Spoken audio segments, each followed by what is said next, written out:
Assalamualaikum Assalamualaikum warahmatullahi warahmatullahi wabarakatuh. wabarakatuh. Perkenalkan kami dari kelompok 9 dengan materi cyber security akan memaparkan materi dan presentasi yang kami kerjakan. Sekiranya ada kekurangan atau kelebihan dalam presentasi kami, jika ada kelebihannya mohon diberitahu ke yang lain, jika ada kekurangannya mohon diberitahu ke kami. Semoga ilmu ini bermanfaat bagi kita semua, termasuk saya sendiri dan kalian semua.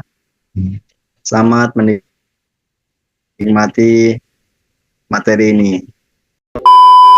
Langsung saja ke yang pertama, yaitu apa sih cyber security?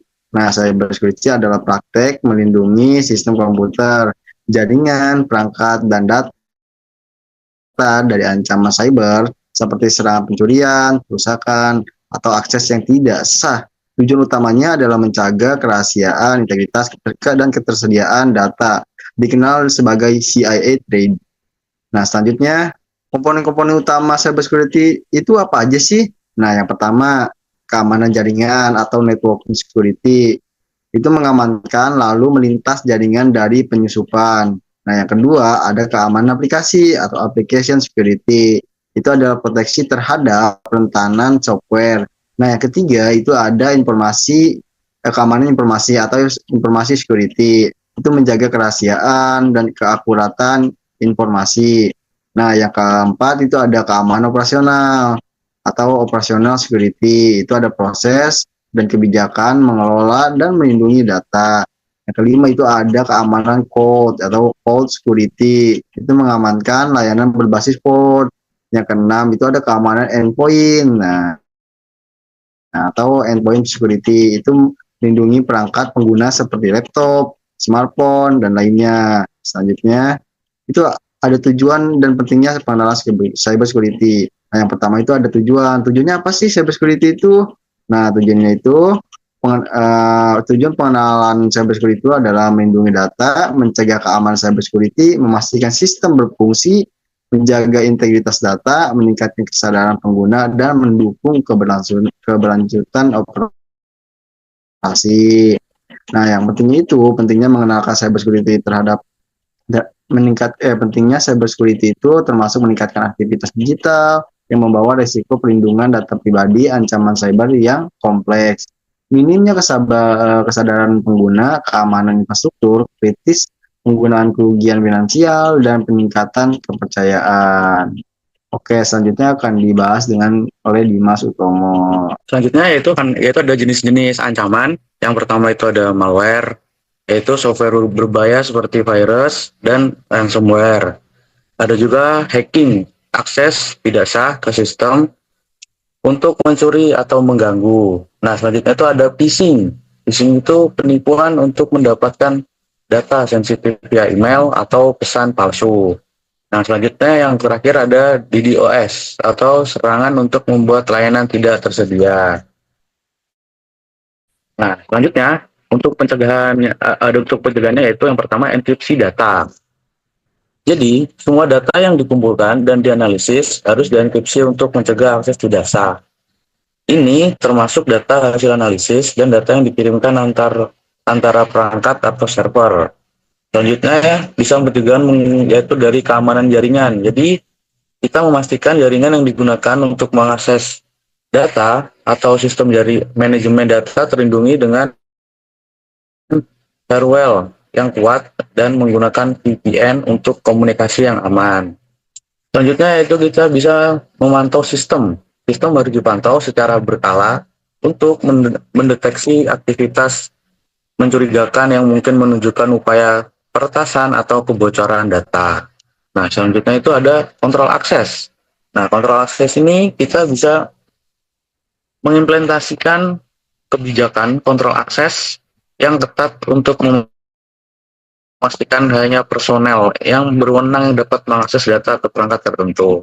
Penggunaan autentikasi multifaktor sangat disarankan. Nah, selanjutnya juga yaitu ada peran SDM, sumber daya manusia dalam keamanan cybersecurity di bidang sistem informasi manajemen. Yang pertama, ada pengelolaan akses data. SDM berperan penting dalam mengatur hak akses sistem informasi agar hanya personel yang berwenang dapat mengakses data penting ini. Mencakup pengelolaan akun, autentikasi multifaktor, dan pemantauan aktivitas pengguna. Nah, yang kedua ada keamanan infrastruktur informasi. SDM memastikan bahwa sistem informasi manajemen, termasuk server, basis data, dan jaringan internal, terlindungi dari ancaman seperti malware, serangan DDoS, dan peretasan. Adapun yang ketiga yaitu penyusunan kebijakan keamanan personal SDM bersama tim TI menyusun kebijakan keamanan data, prosedur, respon insiden, dan protokol backup untuk menjaga kontinuitas operasional. Selanjutnya ada keempat. Yang keempat itu yaitu pelatihan dan kesadaran keamanan SDM perlu memberikan pelatihan berkala. Bagi SDM perlu memberikan pelatihan berkala bagi pengguna sistem informasi manajemen terkait praktik keamanan terbaik seperti pengelolaan data sandi, deteksi phishing, dan penggunaan perangkat lunak ilegal. Dan selanjutnya yang terakhir ada audit dan evaluasi sistem. Jadi SDM terlibat dalam proses audit internal untuk memastikan sistem informasi manajemen mematuhi standar keamanan seperti ISO, IEC 27001, dan peraturan lainnya. Nah, selanjutnya akan dijelaskan oleh teman saya, Andri Depidar. Oke, masuk ke materi pelatihan dan kesadaran keamanan cyber security. Dalam bidang sistem informasi manajemen, pelatihan dan kesadaran keamanan cyber menjadi hal yang penting untuk melindungi data, perangkat, dan proses dari ancaman cyber. Elemen penting dalam pelatihan ini yaitu yang pertama, pelatihan dasar keamanan cyber. Yang kedua, pelatihan keamanan khusus manajemen. Dan yang ketiga, simulasi serangan cyber. Keempat, kebijakan dan prosedur keamanan cyber. Kelima, kesadaran keamanan berkelanjutan. Dan yang keenam, integrasi keamanan cyber ke dalam proses kerja. Next. Regulasi keamanan cyber security di bidang sistem informasi manajemen. Yang pertama yaitu ISO atau IEC 2701, Sistem Manajemen Keamanan Informasi ISMS, yaitu standar internasional yang mengatur pengelolaan keamanan informasi. Wajib diterapkan untuk menjaga kerahasiaan, integritas, dan ketersediaan data dalam sistem informasi manajemen. Yang kedua yaitu Undang-Undang Nomor 27 Tahun 2022 tentang Perlindungan Data Pribadi atau UU PDP, yaitu mengatur hak dan kewajiban terkait data pribadi. SDM harus memahami prinsip-prinsip pengelolaan data agar sistem informasi tetap patuh dan aman dari penyalahgunaan data.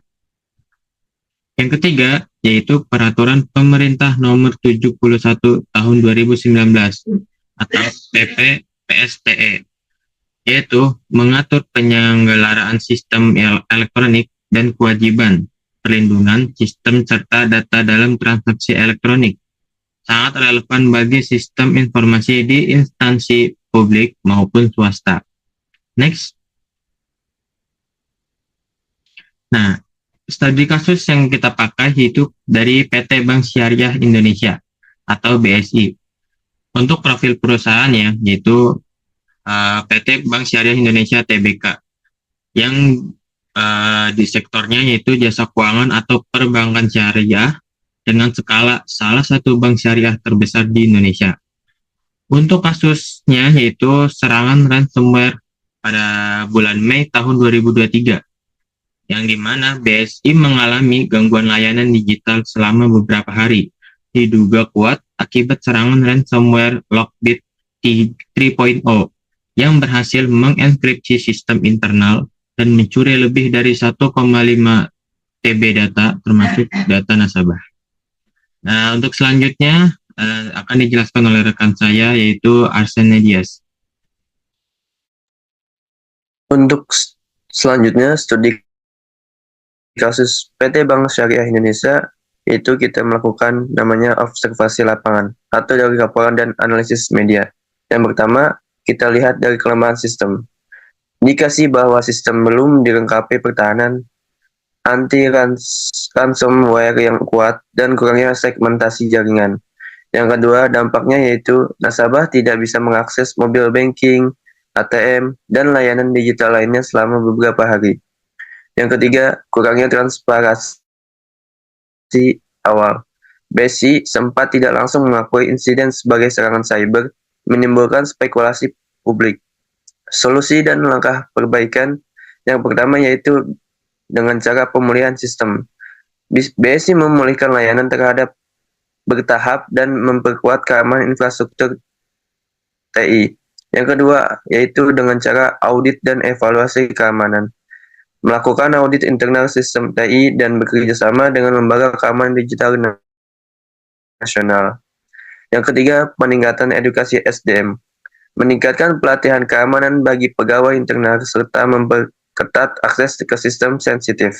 Dan yang terakhir adalah rencana respon insiden, yaitu menyusun ulang strategi tanggap darurat dan kebijakan keamanan untuk mencegah insiden serupa.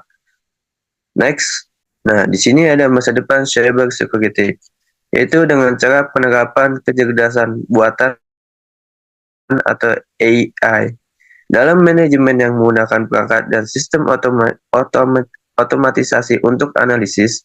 AI dapat membantu dalam mendeteksi kebocoran data atau intrusi yang mungkin tidak terlihat oleh manusia, menjaga keamanan data, dan eksperimen secara real-time.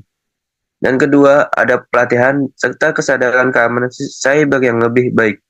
Dengan meningkatnya digitalisasi manajemen, program pelatihan dan kesadaran tentang ancaman dunia maya akan menjadi bagian integral dan pelatihan manajemen dan pengembangan internal di masa depan. Next.